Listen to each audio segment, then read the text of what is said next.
ਸਤਿ ਸ਼੍ਰੀ ਅਕਾਲ। ਤੁਸੀਂ ਜੁੜੇ ਹੋਏ ਹੋ ਪੰਜਾਬੀ ਰੇਡੀਓ USA ਦੇ ਨਾਲ ਤੇ ਮੈਂ ਹਾਂ ਪ੍ਰਵੀਨ ਸ਼ਰਮਾ ਲੈ ਕੇ ਹਾਜ਼ਰ ਹਾਂ ਪ੍ਰੋਗਰਾਮ ਖਬਰ ਤੇ ਨਜ਼ਰ। ਖਬਰ ਤੇ ਨਜ਼ਰ ਪ੍ਰੋਗਰਾਮ ਦੇ ਵਿੱਚ ਕਈ ਅਹਿਮ ਤੇ ਕਈ ਖਾਸ ਖਬਰਾਂ ਨੂੰ ਲੈ ਕੇ ਚਰਚਾ ਕਰਨ ਦੇ ਲਈ ਜੁੜ ਚੁੱਕੇ ਨੇ ਮਿੰਟੂ ਗੁਰਸਰੀਆ ਜੀ। ਮਿੰਟੂ ਸਤਿ ਸ਼੍ਰੀ ਅਕਾਲ, ਸਵਾਗਤ ਹੈ ਜੀ ਪੰਜਾਬੀ ਰੇਡੀਓ USA ਤੇ। ਜੀ ਸ਼ੁਕਰੀਆ ਸਾਰਿਆਂ ਨੂੰ, ਸਤਿ ਸ੍ਰੀ ਅਕਾਲ ਜੀ।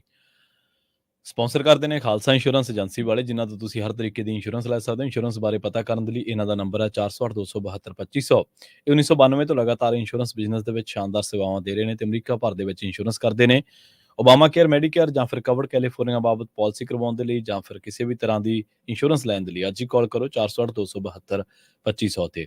ਟਰਕੀਅਨ ਇਮੀਗ੍ਰੇਸ਼ਨ ਲਾ ਫਰਮ ਵਾਲੇ, ਜੇ ਟਰਕੀਅਨ ਅਟਾਰਨੀ ਟਰਕੀਅਨ ਦੇ ਨਾਲ ਤੁਸੀਂ US ਇਮੀਗ੍ਰੇਸ਼ਨ ਬਾਬਤ ਕੋਈ ਵੀ ਸਲਾਹ ਕਰਨੀ ਹੈ, ਕੋਈ ਵੀ ਸਵਾਲ ਪੁੱਛਣਾ ਤੇ ਇਹਨਾਂ ਦਾ ਨੰਬਰ ਹੈ 4159090503। Jaswinder Singh, Nachhattar Kaur Nagra Roseville, Charan Singh Sukhwinder Dhaliwal Arizona, Krishan Tanota Yuba City, Baljinder Singh Nijjar Woodland, Paramjit Kaur Angi Vacaville, Pritpal Singh Sidhu Fresno, GN ਲਈ ਬੜੇ ਟਰੱਕ ਵਾਸ਼ ਕਰਦੇ ਨੇ, ਆਇਲ ਚੇਂਜ ਕਰਦੇ ਨੇ, ਏਅਰ ਬ੍ਰੇਕਾਂ ਦਾ ਕੰਮ ਤਸੱਲੀ ਬਖਸ਼ ਕਰਵਾ ਸਕਦੇ, ਨਵੇਂ ਪੁਰਾਣੇ ਟਾਇਰ ਵੀ ਇਹਨਾਂ ਤੋਂ ਮਿਲਦੇ ਨੇ। ਲੋਕੇਸ਼ਨਾਂ ਸੈਂਤਾਨੀਲਾ ਦੀ ਨਿੰਮਾ ਸੋਤਾ ਦੇ ਨਾਲ ਗੱਲ ਕੀਤੀ ਜਾ ਸਕਦੀ ਹੈ 209-277-0113 ਤੇ। ਜੱਸੀ ਗਿੱਲ, ਭੁਪਿੰਦਰ ਸਿੰਘ, ਨਿਰਮਲ ਸਿੰਘ ਸੰਧੂ ਫੈਮਿਲੀ ਬੇਕਰਸਫੀਲਡ ਤੇ ਐਂਟੀਲਿਊਬ ਟਰੱਕ ਸਟਾਪ ਵਾਲੇ, ਇਹਨਾਂ ਸਾਰੇ ਹੀ ਸਪਾਂਸਰਸ ਦਾ ਬਹੁਤ-ਬਹੁਤ ਧੰਨਵਾਦ। ਤੇ ਜੇਕਰ ਤੁਸੀਂ ਵੀ ਪੰਜਾਬੀ ਰੇਡੀਓ USA ਦੇ ਇਹਨਾਂ ਪ੍ਰੋਗਰਾਮਾਂ ਨੂੰ ਸਪਾਂਸਰ ਕਰਨਾ ਚਾਹੁੰਦੇ ਹੋ ਤਾਂ ਸਟੂਡੀਓ ਦਾ ਨੰਬਰ ਹੈ 408272-5200। ਅੱਜ ਦਾ ਇਹ ਖਬਰ ਤੇ ਨਜ਼ਰ ਪ੍ਰੋਗਰਾਮ ਸਾਲ 2024 ਦੀ 22 ਫਰਵਰੀ ਦਾ ਪ੍ਰੋਗਰਾਮ ਹੈ ਤੇ ਦਿਨ ਅੱਜ ਵੀਰਵਾਰ ਹੈ। ਮੈਨੂੰ ਜੀ ਖਬਰਾਂ ਦੇ ਵੱਲ ਆਈਏ। ਸ਼ੁਰੂਆਤ ਕਰੀਏ ਆਪਾਂ ਕਿਸਾਨ ਆਗੂਆਂ ਤੋਂ। SKM ਦੀ ਮੀਟਿੰਗ ਹੋਈ ਹੈ ਤੇ ਮੀਟਿੰਗ ਤੋਂ ਬਾਅਦ ਉਹਨਾਂ ਨੇ ਪ੍ਰੈਸ ਕਾਨਫਰੰਸ ਕੀਤੀ ਹੈ ਜੀ, ਵੱਡਾ ਐਲਾਨ ਕੀਤੇ ਜੀ। ਬਿਲਕੁਲ। ਅੱਛਾ, ਇੱਕ ਚੀਜ਼ ਆਪਾਂ ਜਿਹੜੀ ਹੈ ਆਪਣੇ ਸਰੋਤਿਆਂ ਨੂੰ, ਆਡੀਅנס ਨੂੰ ਕਲੀਅਰ ਕਰ ਦਈਏ ਕਿ SKM ਬੇਸਿਕਲੀ ਦੋ ਧੜਿਆਂ 'ਚ ਵੰਡਿਆ SKM ਹੈ। ਇਹ ਨਹੀਂ ਹੈ ਕਿ ਸਾਰਾ ਇਹ ਮਤਲਬ ਕਿ ਯੂਨੀਫਿਕੇਸ਼ਨ ਹੈ ਤੇ ਇੱਕ ਪ੍ਰੋਗਰਾਮ ਹੀ ਆ ਰਿਹਾ, ਨਹੀਂ। ਇਹ ਬੜੀ ਵੱਡੀ ਕਨਫਿਊਜ਼ਨ ਹੈ ਨਾ। ਹੁਣ ਇਹਦੇ 'ਚ ਕੀ ਹੈ ਕਿ ਇੱਕ ਹੈਗਾ ਗੈਰ ਰਾਜਨੀਤਿਕ SKM, ਗੈਰ ਰਾਜਨੀਤਿਕ SKM ਤੇ ਇੱਕ ਹੈਗਾ ਰਾਜਨੀਤਿਕ SKM। ਜੀ ਜੀ। ਫਰਕ ਤੇ ਵੱਡਾ ਤੇ ਇੱਥੇ ਹੀ ਪੈ ਜਾਂਦਾ ਨਾ, ਪੈਂਦਾ ਪੈ ਜਾਂਦਾ ਫਰਕ ਸੋਹਣਿਆ ਵੇ। ਫਰਕ ਤੇ ਵੱਡਾ ਇੱਥੇ ਹੀ ਪੈ ਗਿਆ। ਇੱਕ ਗੈਰ ਹੋ ਗਿਆ, ਇੱਕ ਰਾਜਨੀਤਿਕ ਹੋ ਗਿਆ। ਹੁਣ ਰਾਜਨੀਤਿਕ ਕਿਹੜੇ ਹੋ ਗਏ? ਜਿਨ੍ਹਾਂ ਨੇ ਫਟਾਫਟ ਆ ਕੇ ਤੇ ਟਿਕਟਾਂ ਨੂੰ ਹੱਥ ਪਾਇਆ ਸੀ, ਯਾਨੀ ਰਾਜੇਵਾਲ ਸਾਹਿਬ ਤੇ ਉਹਨਾਂ ਦੇ ਨਾਲ ਕਾਦੀਆਂ ਸਾਹਿਬ, ਫਿਰ ਉਹਨਾਂ ਦੇ ਨਾਲ ਜੇ ਤੁਸੀਂ ਦੇਖੋਗੇ ਤੇ ਬੂਟਾ ਸਿੰਘ ਹੋਰੀ ਆ ਗਏ। ਯਾਨੀ ਇਹਨਾਂ ਦੇ ਨਾਲ ਵੀ ਇੱਕ ਵੱਡਾ ਸਮੂਹ ਆ ਜੀ। ਤੇ ਦੂਸਰੇ ਪਾਸੇ ਗੈਰ ਰਾਜਨੀਤਿਕ ਕੌਣ ਆ ਗਏ? ਡੱਲੇਵਾਲ, ਪੰਧੇਰ ਹੋਰੀ ਤੇ ਜਾਂ ਉਹ ਆ ਗਿਆ ਜਿਹੜਾ ਅਭਿਮਨਿਊ ਇਧਰੋਂ ਹਰਿਆਣੇ ਵਾਲਾ, ਜਾਂ ਹੋਰ ਨਾਲ ਇਤਿਆਦਕ ਲਾ ਲਓ। ਯਾਨੀ ਦੋ ਗਰੁੱਪ ਹੈ। ਹੁਣ ਇੱਕ ਜਿਹੜਾ ਬਾਰਡਰਾਂ ਤੇ ਬੈਠਾ ਹੈ, ਦੂਸਰਾ ਜਿਹੜਾ ਇਸ ਵੇਲੇ ਮੀਟਿੰਗ ਕਰ ਰਿਹਾ ਹੈ। ਉਹਨੇ ਕੀ ਕਿਹਾ? ਉਹ ਕਹਿੰਦਾ ਕਿ ਮੰਗਾਂ ਸਾਂਝੀਆਂ ਨੇ ਯਾਰ, ਪਰ ਹੁਣ ਉਹਨਾਂ ਨੇ ਸਾਨੂੰ ਦੱਸ ਕੇ ਪ੍ਰੋਗਰਾਮ ਨਹੀਂ ਰੱਖਿਆ। ਹੁਣ ਅਸੀਂ ਜੇ ਉਹਨਾਂ ਦੇ ਉੱਥੇ ਜਾ ਕੇ ਪ੍ਰੋਗਰਾਮ 'ਚ ਸ਼ਾਮਲ ਹੋਈਏ ਤੇ ਕੱਲ ਨੂੰ ਕਹਿਣਗੇ ਸਾਡਾ ਅੰਦੋਲਨ ਵਿਗਾੜ ਦਿੱਤਾ। ਮਤਲਬ ਏਕਾ ਨਹੀਂ ਹੋਣ ਵਾਲਾ। ਠੀਕ ਹੈ ਜੀ। ਜਿਹਦੇ ਤੇ ਸਭ ਦੀ ਨਜ਼ਰ ਸੀਗੀ ਕਿ ਸ਼ਾਇਦ ਅੱਜ ਦੀ ਮੀਟਿੰਗ ਤੋਂ ਬਾਅਦ ਜਿਹੜਾ ਇਹ SKM ਹੈ, ਯਾਨੀ ਰਾਜੇਵਾਲ ਹੋਰਾਂ ਦਾ ਗਰੁੱਪ ਕਹਿ ਲਓ, ਇਹ ਸਾਰਾ ਜਿਹੜਾ ਹੈ ਇਹਦੇ 'ਚ ਹੋਰ ਸਮੂਹ ਕਹਿ ਲਓ, ਇਹਦੇ ਵਿੱਚ ਕਈ ਆ ਗਏ ਗਰੁੱਪ, ਧੜੇਬੰਦੀਆਂ, ਜਥੇਬੰਦੀਆਂ, ਤਾਂ ਬਈ ਇਹ ਐਲਾਨ ਕਰ ਦੇਣਗੇ ਕਿ ਅਸੀਂ ਮੋਰਚੇ ਵੱਲ ਕੂਚ ਕਰਾਂਗੇ। ਨਹੀਂ, ਐਸਾ ਨਹੀਂ ਹੈ। ਉਹਨਾਂ ਨੇ ਸਾਫ਼ ਕੀਤਾ ਹੈਗਾ ਕਿ ਭਾਈ ਅਸੀਂ ਨਹੀਂ ਜਾ ਰਹੇ। ਸਾਡੇ ਐਕਸ਼ਨ ਪ੍ਰੋਗਰਾਮ ਅੱਡ ਹੋਣਗੇ। ਕੀ ਹੋਣਗੇ? ਕੱਲ ਨੂੰ ਬਲੈਕ ਡੇ ਜੀ, 26 ਨੂੰ ਇਹਨਾਂ ਨੇ ਇੱਕ ਪ੍ਰੋਗਰਾਮ ਹੋਰ ਦਿੱਤਾ ਹੈ ਤੇ ਟਰੈਕਟਰ ਮਾਰਚ ਕੱਢਿਆ ਜਾਏਗਾ। ਠੀਕ ਹੈ ਜੀ। ਉਹਦੀ ਵੀ ਮੈਨੂੰ ਸਮਝ ਨਹੀਂ ਲੱਗੀ। ਜਿੱਥੇ ਟਕੈਤ ਸਾਹਿਬ ਆ ਗਏ ਨਾ, ਉੱਥੇ ਮਨ ਨੂੰ ਟਿਕਾ ਕੇ ਬੈਠ ਜਾਓ ਬਸ। ਅੱਛਾ, ਇਹ ਆ ਗਏ ਨੇ ਅੱਜ ਟਕੈਤ ਸਾਹਿਬ। ਅੱਛਾ, ਇਹ ਕੀ ਕਹਿ ਰਹੇ ਨੇ? ਕਹਿੰਦੇ ਜੀ ਟਰੈਕਟਰ ਹਾਈਵੇ ਤੇ ਲਿਆ ਕੇ ਦਿੱਲੀ ਨੂੰ ਕਰਕੇ ਖਿਲਾਰਨੇ ਆ। ਜਿੱਥੇ ਹੈਗੇ ਹਾਈਵੇ ਤੇ ਟਰੈਕਟਰ ਲੈ ਗਏ, ਮਤਲਬ ਕਿ ਵਿਖਾਵਾ ਕਰਨਾ, ਪ੍ਰਦਰਸ਼ਨ ਕਰਨਾ ਹੈ ਕਿ ਕਿਸਾਨ ਜਿਹੜੇ ਆ ਜੀ ਆ ਖਲੋਤੇ ਆ। ਤੇ ਇੱਕ ਵੱਡਾ ਪ੍ਰੋਗਰਾਮ ਜਿਹੜਾ ਹੈ ਉਹ ਹੈਗਾ 14 ਮਾਰਚ ਦਾ। ਡੈਫੀਨੇਟਲੀ ਉਦੋਂ ਤੱਕ ਚੋਣ ਜਾਬਤਾ ਲੱਗ ਚੁੱਕਾ ਹੋਏਗਾ। ਤਾਂ ਉਸ ਦਿਨ ਕੀ ਕਰਨਾ ਜੀ? ਉਸ ਦਿਨ ਕਹਿੰਦੇ ਆ ਜੀ ਕਿ ਆਪਾਂ WTO ਦਾ ਪੁਤਲਾ ਸਾੜਾਂਗੇ। ਕਿਉਂਕਿ ਉਹਨਾਂ ਦਿਨਾਂ 'ਚ ਮੀਟਿੰਗਾਂ ਹੋਣਗੀਆਂ। ਠੀਕ ਹੈ ਜੀ। ਤੇ ਨਾਲ ਇਹਨਾਂ ਨੇ ਕਿਹਾ ਨਹੀਂ, ਉਸ ਦਿਨ ਰਾਮਲੀਲਾ ਮੈਦਾਨ 'ਚ ਕਹਿੰਦੇ ਕਿਸਾਨ ਪੰਚਾਇਤ ਕਰਾਂਗੇ। ਪੁਤਲਾ ਤੇ ਸ਼ਾਇਦ ਹਾਂਜੀ ਮਹਾ ਪੰਚਾਇਤ, ਕਿਸਾਨ ਮਹਾ ਪੰਚਾਇਤ ਕਰਾਂਗੇ। ਯਾਨੀ ਇਹ ਇਸ ਤਰ੍ਹਾਂ ਦਾ ਇਹਨਾਂ ਦਾ ਐਕਸ਼ਨ ਪ੍ਰੋਗਰਾਮ ਹੈ ਜਿਹੜਾ ਉਹ ਹੈ। ਹਾਲਾਂਕਿ ਨਾਲ ਇਹਨਾਂ ਨੇ ਅਮਿਤ ਸ਼ਾਹ ਵਿਜ ਹੋਰਾਂ ਦਾ ਅਸਤੀਫਾ ਮੰਗਿਆ। ਸ਼ੁਭ ਕਰਨ ਵਾਸਤੇ ਇਹਨਾਂ ਨੇ, ਜਿਹੜਾ ਮੁੰਡਾ ਮਰ ਗਿਆ, ਸ਼ੁਭ ਕਰਨ ਵਾਸਤੇ ਇਹਨਾਂ ਨੇ 1 ਕਰੋੜ ਰੁਪਇਆ ਕੰਪਨਸੇਸ਼ਨ ਮੰਗਿਆ। ਤੇ ਇਸ ਤੋਂ ਇਲਾਵਾ ਜੇ ਕਹੀਏ ਆਪਾਂ ਤੇ ਕੁਝ ਇਹਨਾਂ ਨੇ ਗੱਲਾਂ ਜਿਹੜੀਆਂ ਨੇ ਹੋਰ ਕਈਆਂ ਜਿਹੜੀਆਂ ਕਿ ਮਤਲਬ ਕਿ ਜ਼ਰੂਰੀ ਨਹੀਂ ਹੈ, ਮੇਨ ਗੱਲਾਂ ਆ ਹੋਈਆਂ। ਪਰ ਸਭ ਗੱਲਾਂ ਦੀ ਗੱਲ ਇਹ ਸੀ ਵੇਖਣ ਵਾਲੀ ਕਿ ਕੀ ਇਹ ਆ ਰਹੇ ਨੇ। ਉਹ ਇਹਨਾਂ ਨੇ ਨਾ ਕਰ ਦਿੱਤਾ, ਨਾ ਕਰ ਦਿੱਤੀ। ਰੁਲਦੂ ਸਿੰਘ ਮਾਨਸਾ ਤੇ ਕਹੀ ਜਾਂਦਾ, ਕਹਿੰਦਾ ਯਾਰ ਕੋਈ ਬਿਨਾਂ ਸੱਦੇ ਤੋਂ ਵਿਆਹ 'ਚ ਨਹੀਂ ਜਾਂਦਾ ਤੇ ਅਸੀਂ ਕੀ ਜਾਣਾ ਉੱਥੇ। ਅੱਛਾ, ਯਾਨੀ ਇਹਨਾਂ ਜਥੇਬੰਦੀਆਂ ਨੂੰ ਤੁਰਨਾ ਤਾਂ ਪੈ ਰਿਹਾ ਹੈ, ਪਰ ਜਿਹੜੀ ਵਿਚਾਲੇ ਦਰਾਰ ਹੈ ਨਾ, ਦਰਾਰ ਬਹੁਤ ਵੱਡੀ ਹੈ। ਦਰਾਰ ਕੀ ਹੈ? ਮਤਲਬ ਇੱਕ ਦੂਜੇ ਤੇ ਦੋਸ਼। ਡੱਲੇਵਾਲ ਨੇ ਇਹਨਾਂ ਦੇ ਕਹਿ ਲਓ ਕਿ ਸਾਰੇ ਪੋਤੜੇ ਫੁੱਲੇ। ਇੱਥੋਂ ਤੱਕ ਕਿ ਰਾਤ ਦੇ ਹਨੇਰੇ 'ਚ ਮੀਟਿੰਗਾਂ ਤੋਂ ਇਲਾਵਾ ਇਹ ਕਿਹਾ ਗਿਆ ਕਿ ਤੋਮਰ ਦੇ ਘਰੋਂ ਜਾ ਕੇ ਸ਼ਰਾਬ ਪੀ ਕੇ ਆਉਂਦਾ ਰਿਹਾ ਇੱਕ ਲੀਡਰ। ਤੇ ਇਸ ਤੋਂ ਇਲਾਵਾ ਕਰੋੜਾਂ ਰੁਪਏ ਦੇ ਫੰਡ। ਉਸ ਤੋਂ ਬਾਅਦ ਇਹ ਫਿਰ ਜਿਹੜਾ ਹੈਗਾ ਸੀਗਾ ਰਾਜਨੀਤਿਕ ਤੇ ਗੈਰ ਰਾਜਨੀਤਿਕ, ਮਤਲਬ ਕਿ ਇਹ ਪਾੜਾ ਸਾਫ਼ ਦਿਖਾਈ ਦਿੰਦਾ ਹੈ।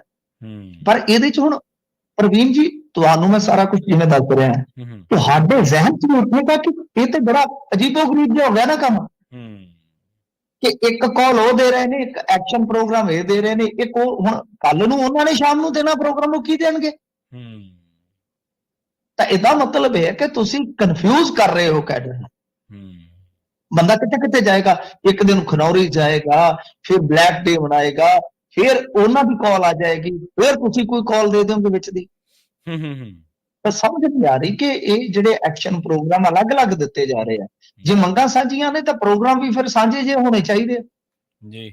ਇਹਨਾਂ ਤਾਂ ਤੁਸੀਂ ਅੱਜ ਕੋਆਰਡੀਨੇਸ਼ਨ ਟੀਮ ਬਣਾਈ ਇਹਨਾਂ ਨੇ, ਤੁਸੀਂ ਕੋਆਰਡੀਨੇਟ ਤੇ ਕਰ ਸਕਦੇ ਹੋ ਨਾ ਕਿ ਐਕਸ਼ਨ ਪ੍ਰੋਗਰਾਮ ਜੀ ਸਾਂਝੇ ਲਿਖ ਲਓ, ਲੋਕਾਂ ਨੂੰ ਏਦਾਂ ਕਨਫਿਊਜ਼ ਨਾ ਕਰੋ। ਖੈਰ ਇਹ ਸਾਰਾ ਕੁਝ ਇਹਨਾਂ ਕੋਲ ਆਪਣੇ ਤਰਕ ਆ, ਉਹਨਾਂ ਕੋਲ ਆਪਣੇ ਤਰਕ ਆ, ਚੋਣ ਜ਼ਾਬਤੇ ਤੇ ਉਹ ਕੁਝ ਹੋਰ ਕਹਿ ਰਹੇ ਆ, ਉਹ ਕੁਝ ਹੋਰ ਕਹਿ ਰਹੇ। ਚਲੋ ਖੈਰ, ਦੂਜੇ ਪਾਸੇ ਕੁਝ ਅਪਡੇਸ਼ਨ ਅੱਜ ਦੇ ਦਿਨ ਦੀ। ਅੱਜ ਵੈਸੇ ਬਾਰਡਰਾਂ ਤੇ ਸ਼ਾਂਤੀ ਰਹੀ ਆ, ਪਰ ਜੋ ਸਰੀਰ ਚੋਂ ਨਿਕਲ ਰਹੇ ਆ ਰਹਿਣੇ ਕਰੇ ਉਹਦੇ ਇਸ਼ਾਰਾ ਕਰਦੇ ਪੈਲਟਸ ਗਨ ਦਾ, ਕਿ ਪੈਲਟਸ ਯੂਜ਼ ਹੋਏ ਆ।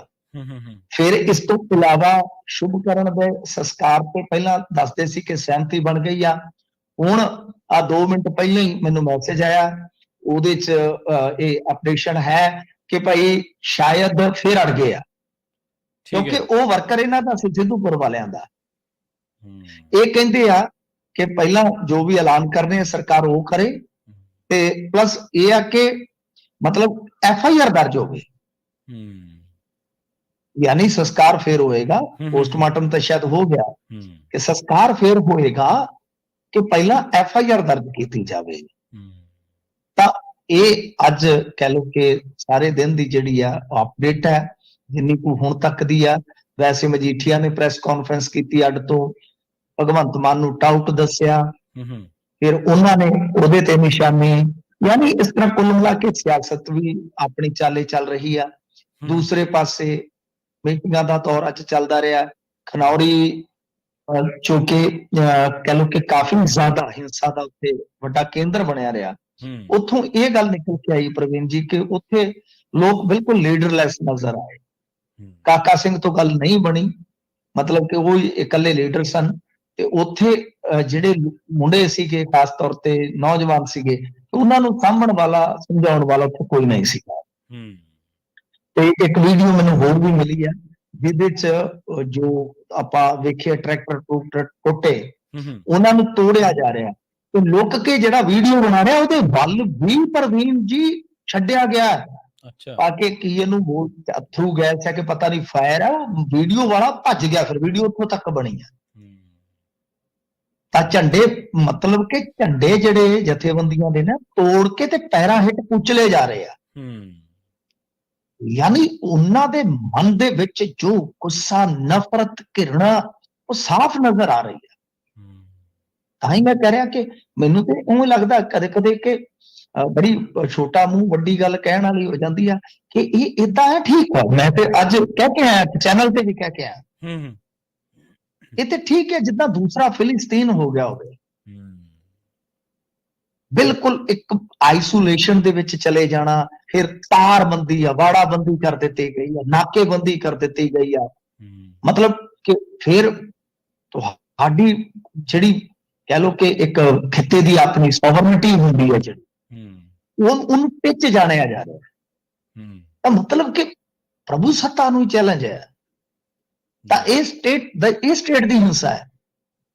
ਤੁਸੀਂ ਭੀੜ ਦੀ ਹਿੰਸਾ ਦੇਖੀ ਹੈ ਨਾ, ਅਸੀਂ ਤਾਂ ਹੀ ਕਹਿੰਦੇ ਆ ਕਿ ਯਾਰ ਬਚੋ, ਵਾਇਲੈਂਸ 'ਚ ਕੁਛ ਨਹੀਂ ਹੈ, ਵਾਇਲੈਂਸ 'ਚ ਕੁਛ ਨਹੀਂ ਹੈ। ਜਦੋਂ ਸਟੇਟ ਵਾਇਲੈਂਸ ਕਰਦੀ ਹੈ ਨਾ, ਬੜੀ ਖਤਰਨਾਕ ਹੁੰਦੀ।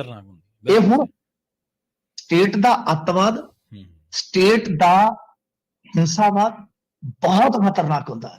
ਇਹ ਆ ਹਿੰਸਾ ਅਸਲੀ, ਇਹ ਆ ਹਿੰਸਾ ਕਿ ਜਿੱਥੇ ਕੋਈ ਮਨੁੱਖੀ ਅਧਿਕਾਰ ਨਹੀਂ, ਕੋਈ ਅੱਖਾਂ ਦੀ, ਕੋਈ ਸਿਰ ਦੀ, ਕਿਸੇ ਦੀ ਜਾਨ ਦੀ ਪਰਵਾਹ ਨਹੀਂ, ਜ਼ੁਲਮ ਦੀ ਇੰਤਹਾ।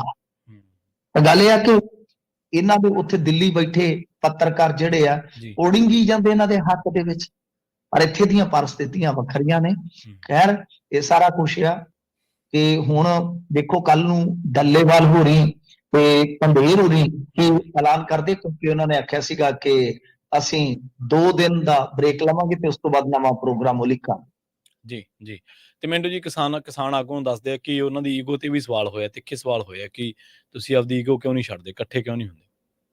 ਉਹ ਪ੍ਰਵੀਨ ਜੀ ਉਹੀ ਮੁੱਕਦਾ ਸਵਾਲ ਇਹੀ ਸੀ, ਸਾਰਾ ਜਿਹੜਾ ਸਵਾਲਾਂ ਦਾ ਕਹਿ ਲਓ ਕਿ ਕੇਂਦਰ ਸੀਗਾ ਉਹ ਇਸੇ ਗੱਲ ਨੂੰ ਲੈ ਕੇ ਸੀ ਕਿ ਤੁਸੀਂ ਏਕਾ ਕਿਉਂ ਨਹੀਂ ਜੇ ਕਰਦੇ। ਉਹਨਾਂ ਨੇ ਸਾਫ਼ ਕਹਿ ਦਿੱਤਾ ਹੈ ਕਿ ਨਹੀਂ ਅਸੀਂ ਨਹੀਂ ਜਾਵਾਂਗੇ। ਉਹ ਕੱਲ ਨੂੰ ਕਹਿਣਗੇ ਕਿ ਸਾਡਾ ਅੰਦੋਲਨ ਖਰਾਬ ਕਰ ਦਿੱਤਾ, ਪਰ ਇਹਨਾਂ ਦੇ ਨਿੱਜੀ ਵਖਰੇਵੇਂ ਹੋ ਚੁੱਕੇ ਨੇ। ਜਥੇਬੰਦੀਆਂ ਦੇ ਅੱਗੇ ਵਿਚਾਰਕ ਵਖਰੇਵੇਂ ਸੀ, ਨਿੱਜੀ ਵਖਰੇਵੇਂ ਵੀ ਆ। ਬਹੁਤ ਕੁਝ ਹੋਇਆ ਪਹਿਲੇ ਅੰਦੋਲਨ ਦੇ ਦੌਰਾਨ, ਪਹਿਲੇ ਅੰਦੋਲਨ ਤੋਂ ਬਾਅਦ ਬਹੁਤ ਕੁਝ ਹੋਇਆ ਹਜ਼ੂਰ। ਇਹਨਾਂ ਦੇ ਆਗੂਆਂ ਨੇ ਸਾਨੂੰ ਆ ਕੇ ਦੱਸਿਆ ਕੰਨਾਂ 'ਚ ਕਿ ਕਿਸੇ ਨੇ ਆਪਣੀ ਲਿਮਟ ਭਰ ਲਈ, ਕਿਸੇ ਨੇ ਉਹ ਕਰ ਲਿਆ, ਕਿਸੇ ਨੇ ਆਹ ਕਰ ਲਿਆ, ਬਹੁਤ ਕੁਝ ਆ। ਇਹ ਤੇ ਹੁਣ ਲੋਕ ਫੇਰ ਇੱਧਰ ਨੂੰ ਤੁਰ ਪਏ ਆ। ਨਹੀਂ ਤੇ ਤੁਸੀਂ ਵੇਖਿਆ ਹੋਣਾ ਸਾਲ 2 ਸਾਲ ਇਹ ਜਿਹੜੇ ਆਗੂ ਸੀਗੇ ਨਾ, ਇਹਨਾਂ ਦੇ ਵਿੱਚੋਂ ਬਹੁਤਿਆਂ ਦੇ ਨਾਂ ਹੀ ਲੋਕ ਭੁੱਲ ਗਏ ਸੀ। ਜੀ। ਤੇ ਅਗਲੀ ਖਬਰ ਦੇ ਵੱਲ ਵਧੀਏ ਮਿੰਟੂ ਜੀ। ਪਿਛਲੇ ਦਿਨਾਂ ਦੇ ਵਿੱਚ ਅੰਮ੍ਰਿਤਪਾਲ ਸਿੰਘ ਦੀ ਆਡੀਓ ਤੇ ਖਾਸੀ ਚਰਚਾ ਹੋਈ। ਹਾਲਾਂਕਿ ਪਹਿਲਾਂ ਕਥਿਤ ਕਹੀ ਜਾ ਰਹੀ ਸੀ, ਫਿਰ ਉਹਨਾਂ ਦੇ ਵਕੀਲ ਨੇ ਵੀ ਇਹ ਗੱਲ ਕਹੀ ਕਿ ਹਾਂ ਮੇਰੇ ਨਾਲ ਗੱਲ ਹੋਈ ਹੈ।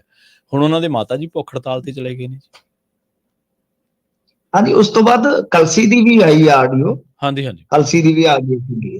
ਤਾਂ ਉਸ ਤੋਂ ਬਾਅਦ ਆਡੀਓ ਆਉਣ ਦਾ ਸਿਲਸਿਲਾ ਬੰਦ ਹੋ ਗਿਆ। ਇਸ ਗੱਲ ਨੂੰ ਨੋਟ ਕਰੋ ਕਿ ਇਹਦਾ ਮਤਲਬ ਹੈ ਕਿ ਜਿਹੜੀ ਟੈਲੀਫੋਨ ਵਾਰਤਾ ਹੁੰਦੀ ਸੀ ਸ਼ਾਇਦ ਬੰਦ ਕਰਤੀ ਹੈ। ਠੀਕ ਹੈ ਨਾ ਜੀ, ਕਿਉਂਕਿ ਉਸ ਤੋਂ ਬਾਅਦ ਉਸ ਤੋਂ ਬਾਅਦ ਕੋਈ 3 ਦਿਨ ਹੋ ਗਏ, ਕੋਈ ਖਬਰਸਾਰ ਨਹੀਂ। ਤਾਂ ਹੁਣ ਇਧਰੋਂ ਕਹਿ ਲਓ ਕਿ ਅੰਮ੍ਰਿਤਪਾਲ ਸਿੰਘ ਦੇ ਮਾਪੇ ਆ, ਉਹ ਇੱਥੇ ਜ਼ੋਰ ਲਾ ਰਹੇ ਆ। ਜਿਵੇਂ ਆਪਾਂ ਵੇਖਿਆ ਗਿਆਨੀ ਹਰਪ੍ਰੀਤ ਸਿੰਘ ਹੋਰਾਂ ਨਾਲ ਮੁਲਾਕਾਤ ਹੁੰਦੀ ਆ, ਫਿਰ ਇਸ ਤੋਂ ਪਹਿਲਾਂ ਵੀ ਉਹਨਾਂ ਦੇ ਮਤਲਬ ਕਿ ਜੇ ਤੁਸੀਂ ਦੇਖੋਗੇ ਤੇ ਇਸ ਤਰ੍ਹਾਂ ਦੇ ਉਪਰਾਲੇ ਰਹੇ ਨੇ, ਮਾਤਾ ਜੀ ਉਪਰਾਲੇ ਕਰਦੇ ਰਹੇ ਆ। ਪਰ ਉਹ ਚੀਜ਼ ਜਿਹੜੀ ਹੈ ਨਾ ਜਥੇਬੰਦਕ ਨਹੀਂ ਹੋ ਰਹੀ ਜੀ। ਇਹ ਸਾਫ਼ ਹੈ, ਸਪਸ਼ਟ ਹੈ। ਉਹ ਤੁਸੀਂ ਦੇਖੋਗੇ ਤਾਂ ਅੰਦੋਲਨ 'ਚ ਵੀ ਮੰਗ ਉੱਠਦੀ ਹੈ ਕਿ ਅੰਮ੍ਰਿਤਪਾਲ ਸਿੰਘ ਦਾ ਜਾਂ ਬੰਦੀ ਸਿੰਘਾਂ ਦਾ ਮੁੱਦਾ ਤੁਸੀਂ ਮੁੱਦਿਆਂ ਦੀ ਫਹਿਰਿਸਤ ਦੇ ਵਿੱਚ ਸ਼ਾਮਲ ਕਰੋ। ਪਰ ਕਿਸਾਨ ਆਗੂ ਆਪਾਂ ਨੂੰ ਪਤਾ ਉਹ ਤਾਂ ਕਦੇ ਵੀ ਨਹੀਂ ਕਰਨਗੇ, ਇਸ ਤਰ੍ਹਾਂ ਨਹੀਂ ਕਰਨਗੇ। ਤਾਂ ਗੱਲ ਇਹ ਹੈ ਕਿ ਉਹ ਚੀਜ਼ ਜਿਹੜੀ ਹੈ ਉਹ ਜਥੇਬੰਦਕ ਨਹੀਂ ਸੀ ਹੋ ਰਹੀ। ਇਹ ਸ਼ਾਇਦ ਸਟੈਪ ਇਸੇ ਚੀਜ਼ ਨੂੰ ਹੀ ਲੈ ਕੇ ਚੁੱਕਿਆ ਗਿਆ ਕਿ ਇਹਨਾਂ ਨੇ ਅੱਜ ਭੁੱਖ ਹੜਤਾਲ ਸ਼ੁਰੂ ਕੀਤੀ ਹੈ। ਦਰਬਾਰ ਸਾਹਿਬ ਦੇ ਬਾਹਰਲੇ ਪਾਸੇ ਯਾਨੀ ਗਲਿਆਰੇ ਵਾਲੀ ਸਾਈਡ ਉੱਥੇ ਇਕੱਤਰਤਾ ਹੋਈ ਸੀ ਪ੍ਰਵੀਨ ਜੀ। ਪਹੁੰਚੇ ਸਨ ਕੁਝ ਲੋਕ ਤੇ ਫਿਰ ਉਸ ਤੋਂ ਬਾਅਦ ਜਿਹੜੇ ਅੰਮ੍ਰਿਤਪਾਲ ਸਿੰਘ ਦੇ ਮਾਤਾ ਜੀ ਨੇ ਉਹਨਾਂ ਨੇ ਹੜਤਾਲ ਸ਼ੁਰੂ ਕੀਤੀ, ਭੁੱਖ ਹੜਤਾਲ। ਵੈਸੇ ਤੇ ਗੱਲ ਇਹ ਹੈ ਕਿ ਵੇਖੋ ਕਿ ਸਮਾਂ ਹੁੰਦਾ ਕਿ ਭਗਤ ਸਿੰਘ ਨੂੰ ਵੀ ਅੰਦਰ ਜਾ ਕੇ ਭੁੱਖ ਹੜਤਾਲ ਕਰਨੀ ਪਈ ਸੀ। ਜਿਹੜਾ ਖੁਦ ਹਿੰਸਾਵਾਦੀ ਸੀ ਜੀ।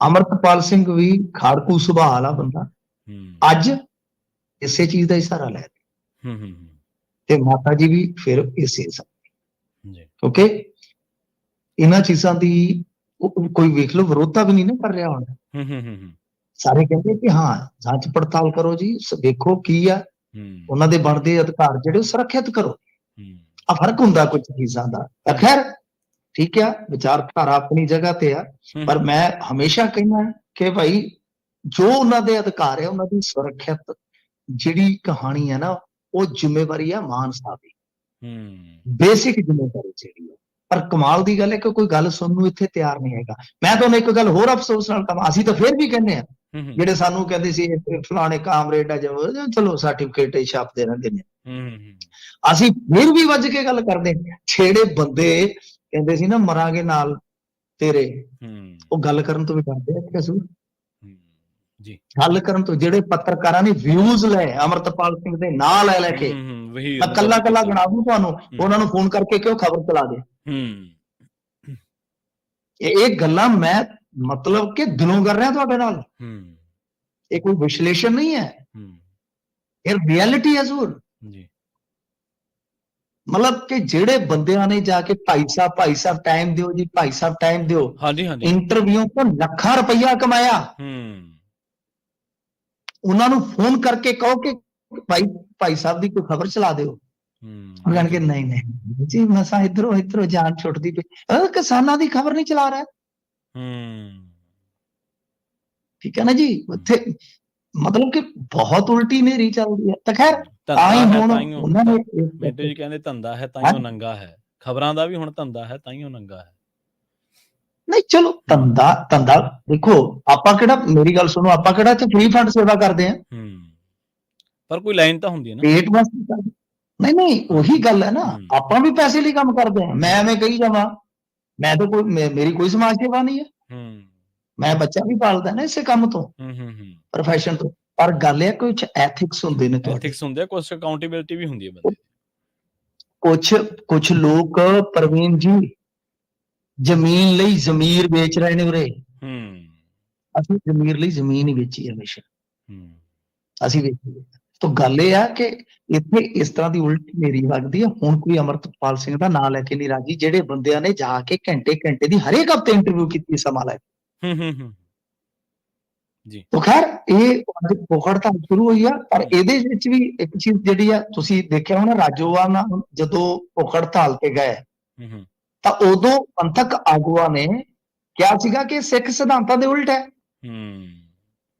ਯਾਦ ਕਰੋ ਨਾ ਤਾਂ ਜੇ ਹੁਣ ਇੱਥੇ ਮੰਨ ਲਓ ਲੜੀਵਾਰ ਭੁੱਖ ਹੜਤਾਲ ਚੱਲਦੀ ਹੈ ਤਾਂ ਫਿਰ ਵੇਖ ਲਿਓ ਤੁਸੀਂ ਜੇ ਉੱਥੇ ਮੰਨ ਲਓ ਜਿਹੜੇ ਇਹਨਾਂ ਦੇ ਖਾਸ ਤੌਰ ਤੇ ਬਾਦਲ ਦਲ ਦੇ ਕਹਿ ਲਓ ਕਿ ਆਪੋਜ਼ਿਟ ਨੇ ਜਿਹੜੇ ਪੰਥਕ ਲੀਡਰ ਜੇ ਉਹ ਆਉਣੇ ਸ਼ੁਰੂ ਹੋ ਗਏ ਫਿਰ ਇਹਨਾਂ ਨੇ ਫਿਰ ਬਿਆਨ ਜਾਰੀ ਕਰ ਦੇਣਾ ਤਾਂ ਇਹ ਵੀ ਚੀਜ਼ ਹੈਗੀ ਆ ਨਾ ਖੈਰ ਇਹ ਆ ਕਿ ਭੁੱਖ ਹੜਤਾਲ ਜਿਹੜੀ ਹੈ ਉਹ ਸ਼ਾਇਦ ਜੇਲ੍ਹ 'ਚ ਵੀ ਚੱਲ ਰਹੀ ਹੈ ਕਿਉਂਕਿ ਜਿਹੜੀ ਲਾਸਟ ਅਪਡੇਸ਼ਨ ਸੀਗੀ ਹੁਣ ਪਤਾ ਨਹੀਂ ਹੈਗੀ ਤਾਂ ਭੁੱਖ ਹੜਤਾਲ ਇੱਥੇ ਵੀ ਸ਼ੁਰੂ ਕੀਤੀ ਗਈ ਜੀ ਤੇ ਮਿੰਟੂ ਜੀ ਸਿੱਖਾਂ ਨੇ ਕਹਿੰਦੇ ਬੰਗਾਲ ਦੇ ਗਵਰਨਰ ਦੇ ਨਾਲ ਮੁਲਾਕਾਤ ਕੀਤੀ ਹੈ ਜੀ ਦੇਖੋ ਉੱਥੇ ਉਹੀ ਹੋਇਆ ਸੀਗਾ ਨਾ IPS ਜਸਪ੍ਰੀਤ ਸਿੰਘ ਦੇ ਨਾਲ ਜੋ ਮਤਲਬ ਕਿ ਬਦਸਲੂਕੀ ਕੀਤੀ ਗਈ ਬਦਤਮੀਜ਼ੀ ਨਹੀਂ ਮੈਂ ਕਹੂੰਗਾ ਕਿ ਬੇਸ਼ਰਮੀ ਕੀਤੀ ਗਈ ਜੀ ਇਹਨਾਂ ਲੋਕਾਂ ਨੇ ਸ਼ਰਮ ਹੀ ਜਿਹੜੀ ਹੈ ਲਾ ਕੇ ਕਿੱਲੇ ਟੰਗ ਦਿੱਤੀ ਹੈ ਛਿੱਕੀ ਟੰਗ ਦਿੱਤੀ ਹੈ ਖੈਰ ਗੱਲ ਇਹ ਹੈ ਕਿ ਅਸਲ ਦੇ ਵਿੱਚ ਇਹ ਕੁਝ ਸਿੱਖ ਹੈਗੇ ਉੱਥੇ ਕਲਕੱਤੇ 'ਚ ਨਾ ਗਿਣਤੀ ਆ ਆਪਣੇ ਖਾਸੇ ਟਰਾਂਸਪੋਰਟਰ ਵੀ ਹੈਗੇ ਆ ਤਾਂ ਇਹਨਾਂ ਨੇ ਪ੍ਰਦਰਸ਼ਨ ਵੀ ਕੀਤਾ ਉਸ ਤੋਂ ਬਾਅਦ ਰਾਜਪਾਲ ਸਾਹਿਬ ਨੂੰ ਵੀ ਮਿਲੇ ਨੇ ਪਰ ਗੱਲ ਇਹ ਕਿ ਇਹਦੇ ਤੇ ਵੀ ਰਾਜਨੀਤੀ ਹੋ ਰਹੀ ਹੈ ਆਖੇ ਜੀ ਪੂਰਾ ਵੀਡੀਓ ਵੀ ਆ ਗਿਆ ਸਵੇਂਦੂ ਅਧਿਕਾਰੀ ਹੁਣ ਆਪਦੀਆਂ ਅੱਠ ਮਾਰੀ ਜਾਂਦਾ ਕਿ ਨਹੀਂ ਜੀ ਇਹ ਰਾਜਨੀਤੀ ਕਰਨਾ ਪਰ ਮੈਂ ਕਹਿੰਦਾ ਕਿ ਇਹਦੀ ਜਾਂਚ ਪੜਤਾਲ ਹੋਣੀ ਚਾਹੀਦੀ ਹੈ ਫੋਰੈਂਸਿਕ ਜਾਂਚ ਪੜਤਾਲ ਕਰਾਓ ਤੇ ਉਸ ਤੋਂ ਬਾਅਦ ਫਿਰ ਮਾਮਲਾ ਜਿਹੜਾ ਉਹ ਦਰਜ ਹੋਣਾ ਚਾਹੀਦਾ ਹੈ ਬਹੁਤ ਘਟੀਆ ਹਰਕਤ ਹੈ ਸਵੇਂਦੂ ਅਧਿਕਾਰੀ ਦੀ ਇਹ ਆਪ ਬੰਦਾ ਕਰਪਸ਼ਨ 'ਚ ਫਸਿਆ ਰਿਹਾ ਮਮਤਾ ਦਾ ਸਾਥੀ ਸੀ ਭੱਜ ਕੇ ਜਾਨ ਬਚਾਉਣ ਵਾਸਤੇ ਇਹ ਬੇਸ਼ਰਮ ਆਦਮੀ ਬੇਜ਼ਮੀਰਾ ਆਦਮੀ ਭੱਜ ਕੇ ਭਾਜਪਾ ਦੀ ਕੱਛ ਸੁੰਘਣ ਚਲਾ ਗਿਆ ਤੇਰੀ ਆਪਣੀ ਔਕਾਤ ਹੈ। ਦੇਖੋ ਬਹੁਤ ਬੰਦੇ ਨੇ ਨਾ ਇਹਨਾਂ ਤੇ ਇਦਾਂ ਹੀ ਕੀਤਾ ਇਹਨਾਂ ਨੇ ਜੀ। ਆ ਜਿਹੜਾ ਹਿੰਮਤ ਵਿਸ਼ਵਾ ਸ਼ਰਮਾ ਹੈ, ਹਾਂਜੀ ਉਹ ਕੌਣ ਹਾਂਜੀ, ਸੀ? ਇਹ ਕੌਣ ਸੀ? ਬਿਲਕੁਲ ਸਹੀ। ਕਰਪਸ਼ਨ ਦੇ ਕਿੰਨੇ ਕਿੰਨੇ ਉਹਦੇ ਤੇ ਲੱਗੇ ਸੰਦੋਸ਼। ਅਜੀਤ ਪਵਾਰ, ਇਹਨਾਂ ਨੇ ਹਾਲ ਦੇ ਦਿਨਾਂ 'ਚ ਜਿਹੜਾ ਚੌਹਾਨ ਮੈਂ ਤੁਹਾਨੂੰ ਦੱਸਿਆ ਵੀ ਸੀ ਕਿ ਦੇਵੇਂਦਰ ਫੜਨਵੀਸ ਉਹਨੂੰ ਕਹਿੰਦਾ ਇਹ ਲੀਡਰ ਨਹੀਂ, ਡੀਲਰ ਹੈ।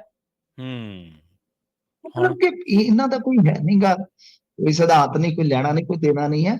ਪਰ ਗੱਲ ਇਹ ਹੈ ਕਿ ਇਹ ਇਲਜ਼ਾਮ ਲਾਉਣਾ ਕਿ ਆਈਪੀਐਸ ਅਧਿਕਾਰੀ ਮਮਤਾ ਦੀ ਰਾਜਨੀਤੀ ਦਾ ਹਿੱਸੇਦਾਰ ਆ, ਮੈਂ ਕਹਿੰਦਾ ਇੱਕ ਦੂਸਰੀ ਤੋਹੀਨ ਹੈ ਇੱਕ ਅਫਸਰ ਦੀ। ਹਾਂਜੀ ਹਾਂਜੀ, ਮਨਿੰਦਰ ਸਿਰਸਾ ਨੇ ਵੀ ਕਿਹਾ ਜੀ ਇਹੀ ਕਿਹਾ। ਤਾਂ ਦੂਸਰਾ ਤੁਸੀਂ ਦੋਸ਼ ਇਹ ਲਾ ਰਹੇ ਹੋ ਕਿ ਇਹ ਮਮਤਾ ਬੈਨਰਜੀ ਦੇ ਨਾਲ ਰਲ ਕੇ ਭਾਜਪਾ ਨੂੰ ਬਦਨਾਮ ਕਰ ਰਿਹਾ।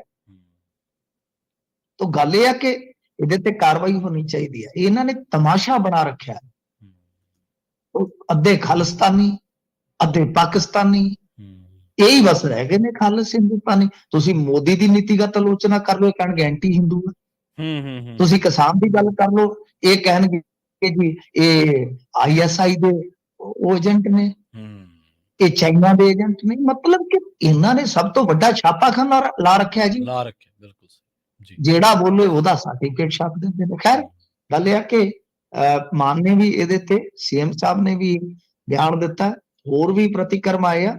ਤੇ ਗੱਲ ਇਹ ਆ ਕਿ ਮਮਤਾ ਬੈਨਰਜੀ ਨੂੰ ਮੈਨੂੰ ਤਾਂ ਚਾਹੀਦਾ ਕਿ ਸਖਤ, ਇਹੀ ਮੈਨੂੰ ਤਾਂ ਲੱਗਦਾ ਕਿ ਇਹ ਚਾਹੀਦਾ ਹੈ ਕਿ ਸਖਤ ਸਟੈਂਡ ਲੈ ਕੇ ਇਹ ਕਾਰਵਾਈ ਹੋਵੇ ਜੀ। ਤੇ ਆਪਣੇ ਮਨਜਿੰਦਰ ਸਿੰਘ ਸਿਰਸਾ ਵੀ ਉਹਨਾਂ ਨੇ ਪੁਲਿਸ ਅਫਸਰ ਵੱਲ ਖੜਨ ਦੀ ਬਜਾਏ ਉਹਨਾਂ ਨੇ ਹੀ ਮਮਤਾ ਬੈਨਰਜੀ ਵਾਲੀ ਗੱਲ ਹੀ ਜਿਹੜੀ ਇਹ ਨਖੇਦ ਆਦਮੀ ਆ, ਇਹ ਤੇ ਆਪ ਸਰਟੀਫਿਕੇਟ ਵੰਡਦਾ ਫਿਰਦਾ ਹੁੰਦਾ।